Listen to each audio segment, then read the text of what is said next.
Un tema fundamental que por supuesto surgió a partir de la declaración de Cristina Fernández en la ONU acerca del 5% de la pobreza y del 1, tanto de indigentes y que bueno no condice por lo menos con la mayoría de los estudios privados de las universidades. Recordemos que la Argentina desde 2009 no tiene datos oficiales de pobreza. En su momento Kicillof, el ministro de Economía, dijo que era para no discriminar, pero bueno, muchos creen que en verdad es para ocultar información que son clave para el avance de un país. Y por eso tenemos en línea a Daniel Arroyo. Él estuvo trabajando, ex viceministro de Desarrollo Social, y hoy está trabajando en el Frente Renovador, una de las personas que más sabe de este tema en la Argentina, y por eso lo consultamos. ¿Qué tal, Daniel? Hugo Machiavelli, aquí en la 92.3. ¿Qué tal? Muy bien, Hugo. Buenas tardes. Buenas tardes. ¿Cuáles son los datos que ustedes manejan o los índices que en general creen que tiene de pobreza la Argentina? Yo diría que la mejor muestra es la del Observatorio de la Deuda Social de la UCA, porque es la muestra más grande que se hace en el país, y eso está dando 27% de pobreza. A ese dato yo creo que habría que agregarle dos más para sacar la foto de la situación social.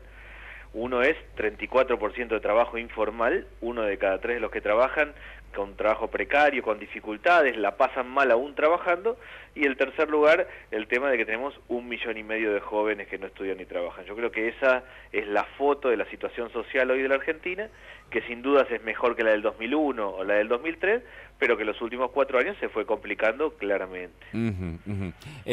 A propósito de eso, me interesaría, y te voy a contar un trabajo que estamos haciendo incluso en la Cornisa TV para el domingo, recorriendo algunos lugares, pero me interesa tener claro eso, porque justamente como conocés bien el tema y sobre todo poder cuantificarlo a veces nos da una idea más clara. ¿Cómo fue el proceso, si es posible dividirlo en 2 etapas? Del 2002 al 2003, ¿hasta cuándo se redujo y en qué porcentaje, si es posible explicitarlo, la pobreza, el trabajo informal, etcétera? La Argentina 2001, el peor momento de la historia argentina, termina con 57% de pobreza, 28% de desocupación y 60% de trabajo informal. La catástrofe social argentina se encuentra en ese momento. Todo mejora hasta comienzo del 2008. Baja la pobreza hasta algo parecido a un 26%, baja el trabajo informal al 35% y baja fuertemente la desocupación. O sea, uno puede encontrar del 2002 a comienzo del 2008 una mejora clara. A ver, repasemos. 2001-2002, me dijiste... 57% de pobreza, sí. 28% de desocupación y 60% de trabajo informal. ¿37? ¿Perdón? ¿30 de trabajo? No, 60% de trabajo informal. Wow, 2001 estamos hablando. Sí, quiero por eso, estoy tomando nota. Es bien la peor foto de la Argentina. Sí, la peor. 2001-2002. Después nos encontramos en el 2008. 2008, sí. 26% de pobreza. 26 de pobreza, sí. 10% de desocupación. Sí. Y 35% de trabajo informal. Perfecto. O sea, hay como toda una línea de mes tras mes la cosa va mejorando. Perfecto. 2008-2009 está la crisis internacional, empeora un poco la situación. Ajá. Vuelve a mejorar en el 2000 hasta el 2011. Ajá. Y del 2011 hasta ahora, en los últimos 4 años, vuelve a empeorar la situación, sobre todo producto de la inflación. Ajá. Hoy tenemos básicamente 27% de pobreza, o sea, parecido al 2007. 34% de trabajo informal, también parecido al 2007, y la desocupación es todo un debate, pero en principio la desocupación oficial está en el 7%, pero hay cada vez más planes sociales, o sea que mucho de eso se refleja por el tema de los planes sociales. ¿Y en cuánto se cree que está la desocupación o el trabajo informal? Seguramente va cercana al 12% en Argentina si tomáramos a los planes sociales como que hay gente que no tiene trabajo.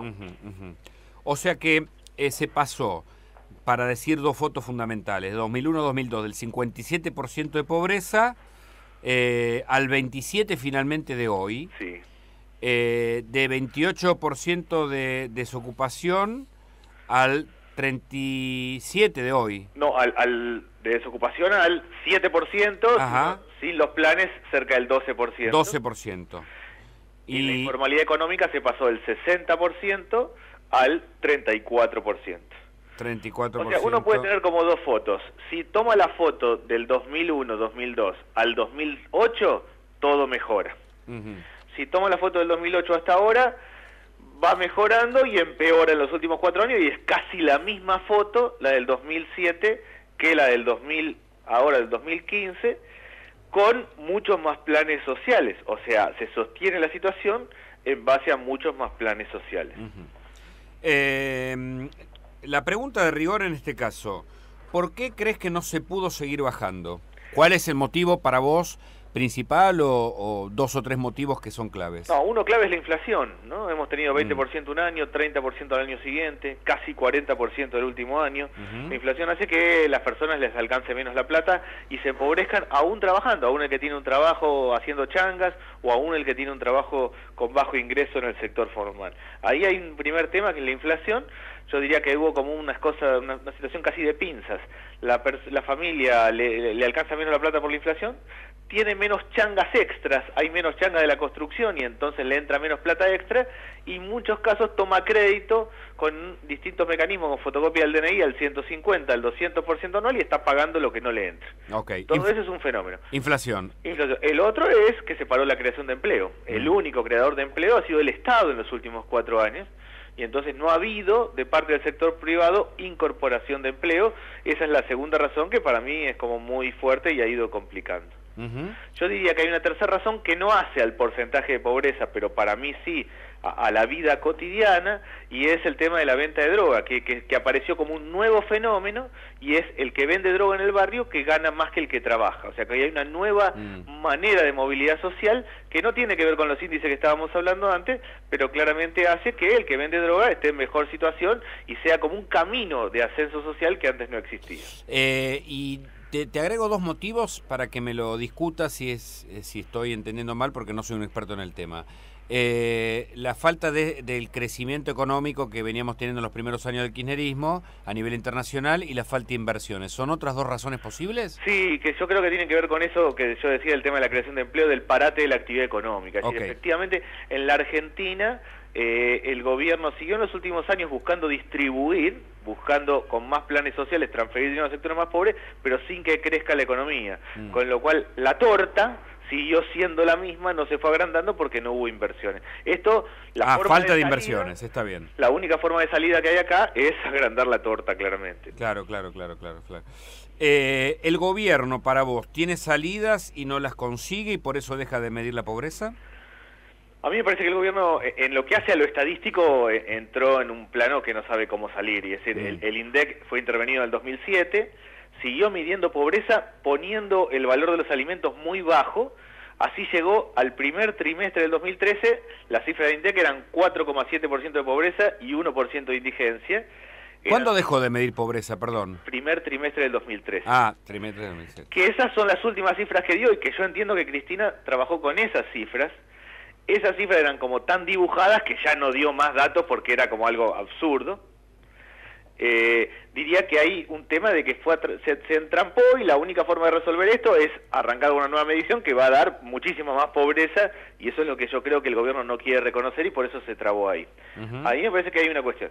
La otra cuestión, a mí me parece que sí también que el gobierno tiene vocación por resolver el tema, vuelca más recursos. Realmente, en el 2003 la política social eran 4.000 millones de pesos. Hoy son 102.000 millones de pesos. Ha tenido una política de transferir dinero, de entregar netbook, ha buscado y no ha funcionado por lo otro, porque no creció la economía, porque hubo un parate del tema y un crecimiento de la inflación. Hablar con vos es tomar nota, viste, como un paper oral, digamos. No. En 2003, ¿cuánto dedicaba a la inversión social, digamos? 4.100 millones. Ajá. Y ahora 102.000 millones.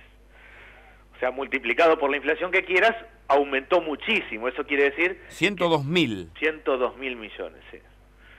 Perfecto. Eso lo que marca, básicamente, a mi modo de ver, es una vocación por transferir recursos. Está claro que el gobierno ha buscado atender el tema, me parece a mí, con un diagnóstico equivocado, con un diagnóstico que con eso se podía resolver y es evidentemente que con eso no se ha resuelto.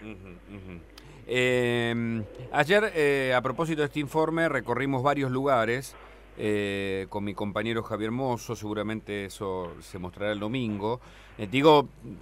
Alejándonos un poco de Capital y GBA, en donde siempre ponemos el acento, a veces también viajamos al interior por otras problemáticas, pero en este caso quisimos corrernos, porque uno supone que por este fenómeno famoso, que incluso arranca en la modernidad, ¿no? De los del conurbano que se va estableciendo alrededor de los centros urbanos, ¿no? Los fenómenos famosos de la modernidad. Nos alejamos más de 50 kilómetros, por ejemplo, Luján, lugares hacia el sur, pasando ya Rafael Calzada. Y los fenómenos son los nuevos asentamientos, ¿sabes? Y entrevistamos familias que reconocen haber estado en mejor situación y que llegan a los asentamientos expulsadas por no poder pagar el alquiler o porque se quedan sin trabajo, etcétera, entre 5 o 8 años, algunos este último año, y es un nuevo fenómeno de familias en su mayoría muy jóvenes, ¿sabes? 25, 30, 30 y pico de años. Un chico, particularmente en Luján, que estaba con su caballo ahí, decía que él no quería resignar su honradez, pese a que tenía que irse toda la noche a revolver basura en la quema de Luján, para ver si conseguía algunos zapatitos o algunas cosas para sus hijos que tienen ahí viviendo en medio de la nada, piso de tierra, etcétera. Y yo pensaba, después que, bueno, nada, uno se emociona con esas historias muy tristes realmente, ¿hasta cuándo él podrá sostener su dignidad de mantenerse en la honradez? Digo, pensando en este fenómeno de la droga que vos señalabas, ¿no? Por ejemplo. No, y está claro, y además está claro cómo avanza la problemática. En realidad, el 30% de las madres son menores de 24 años en la Argentina, y cualquier toma de tierra o asentamiento, uno va a ver una parejita joven con un chico chiquitito, buscando su lugar, en parte porque no tiene lugar. Hay un problema brutal de tierra y de vivienda en la Argentina, y está generando esto como los nuevos conurbanos o los nuevos asentamientos. Y realmente la vida cotidiana se hace duro por eso, porque yo estoy absolutamente convencido que la gran mayoría de las personas quieren trabajar, quieren encontrar la vuelta, quieren hacer alguna changa que le funcione, sea como recolector, sea en el tema de reciclado, lo que fuera.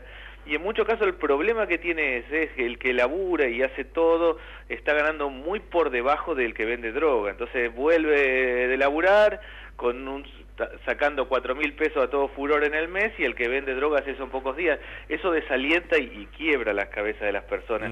Por eso yo lo que siento muchas veces es que hay como un quiebre moral, decir, che, pero yo lo intento, hago las cosas bien, hago lo que tengo que hacer, y finalmente el que va por la banquina llega más rápido. Este chico tenía 24 años, su mujer 25, 2 nenitos, claro. Estaban ahí con un fueguito ayer que ya estaba fresco ahí en esa zona, y vos sabés que el hermano, que tenía unos 15, 16, en un momento se le empieza a quemar el pantalón en medio de la nota, porque él, claro, vio la cámara, que yo, claro, se quedó.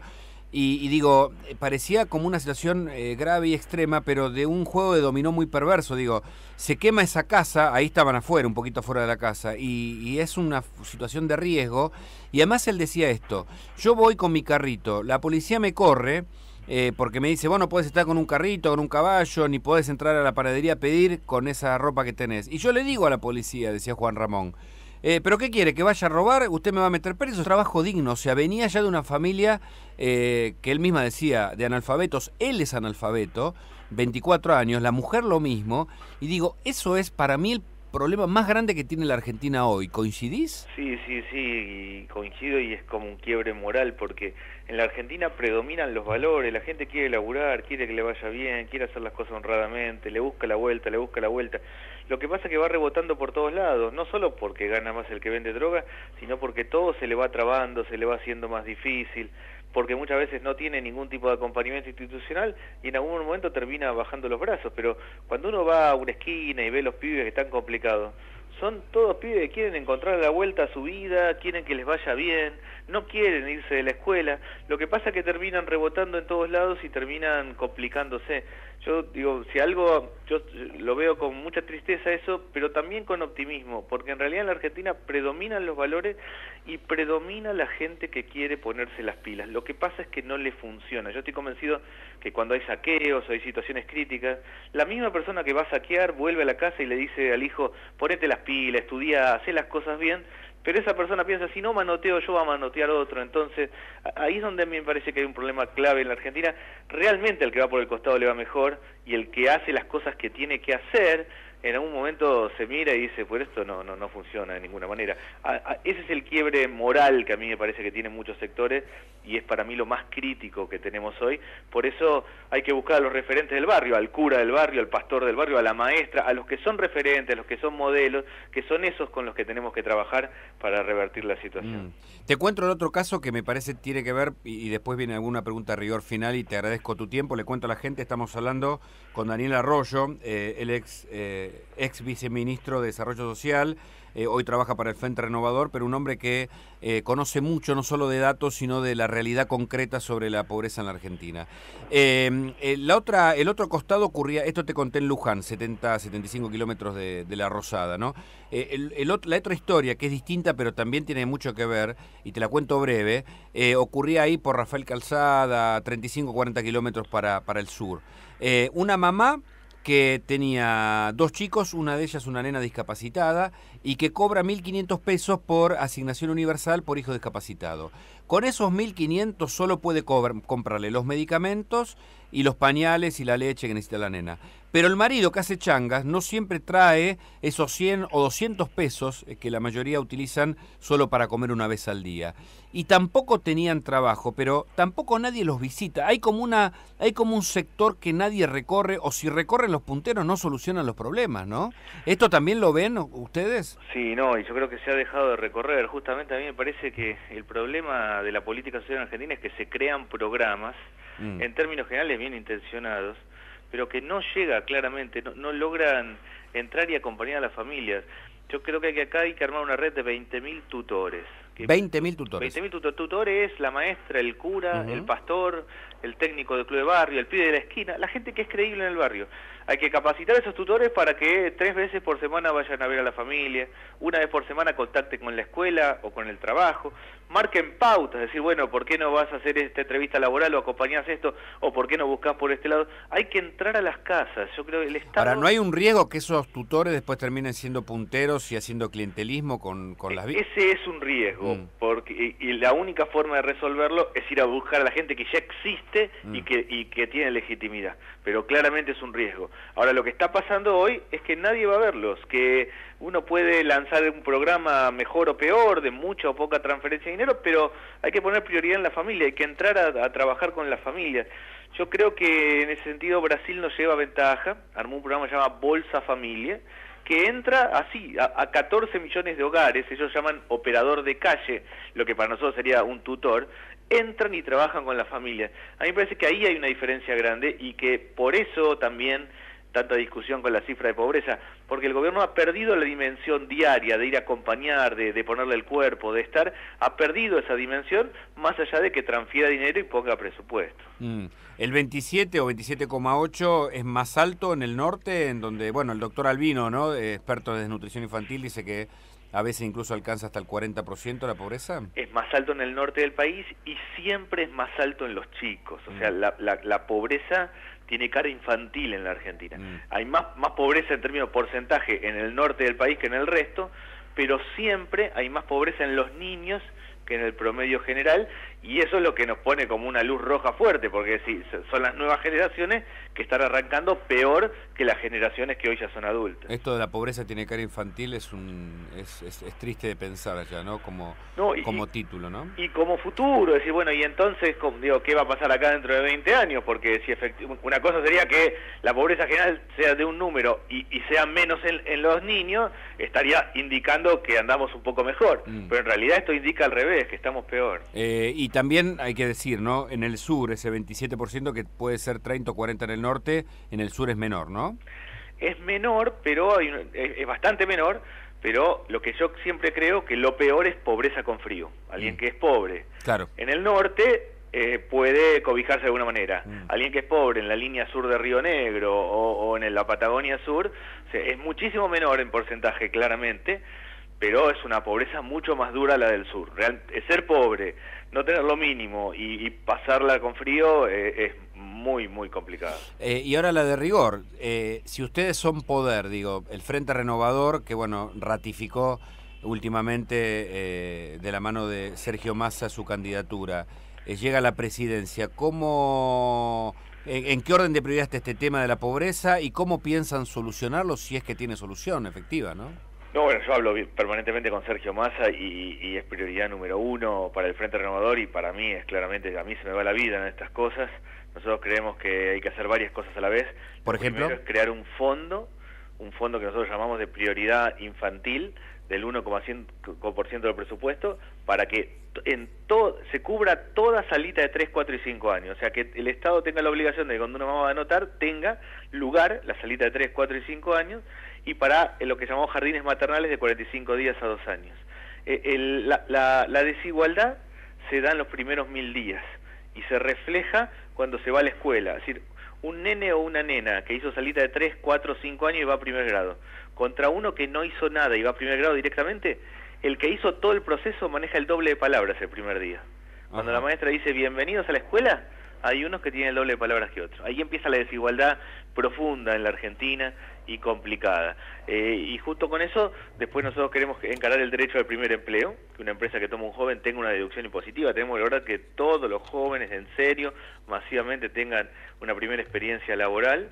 También esto de crear esta red de 20.000 tutores y algo que para mí es como muy determinante y es una fuerza especial por fuera de la policía, una fuerza cuya tarea es cortar la venta de droga en los barrios, evitar la venta de droga, una fuerza nueva. Si nosotros cortamos la venta de droga en los barrios, generamos condiciones de cambio en la escuela secundaria, en el primer empleo, empalmamos planes sociales con trabajo, vamos a cortar al que va por la banquina y empezar a fomentar que le vaya mejor al que trabaja y que estudia. Bueno, muy interesante. Supongo que va a requerir realmente que el tema de la pobreza se transforme en una prioridad. ¿Y tienen expectativa de que el Frente Renovador finalmente sea gobierno? Yo sí. Está claro que arrancamos el proceso electoral un poquito abajo de otros, pero la verdad que sí. El 20 de junio termina el cierre de listas y se termina la discusión de dónde está cada uno. Y empieza la etapa de las propuestas, es decir, la sociedad va a decir, bueno, este candidato que propone, aquel que dice, que otro, y ahí yo le tengo mucha fe a Sergio Massa y al Frente Renovador, le tengo fe de que tenemos las mejores propuestas, y estoy convencido que la sociedad escucha y mira, y que en política gana quien tiene razón, quien da con la razón de su tiempo, quien le dice algo a la sociedad. Yo aspiro que hagamos eso y que eso nos dé una chance electoral. Daniel Arroyo, ex viceministro de Desarrollo Social y hoy actual hombre del Frente Renovador. Gracias por el contacto, muy amable. Muchas gracias a vos. Hasta luego.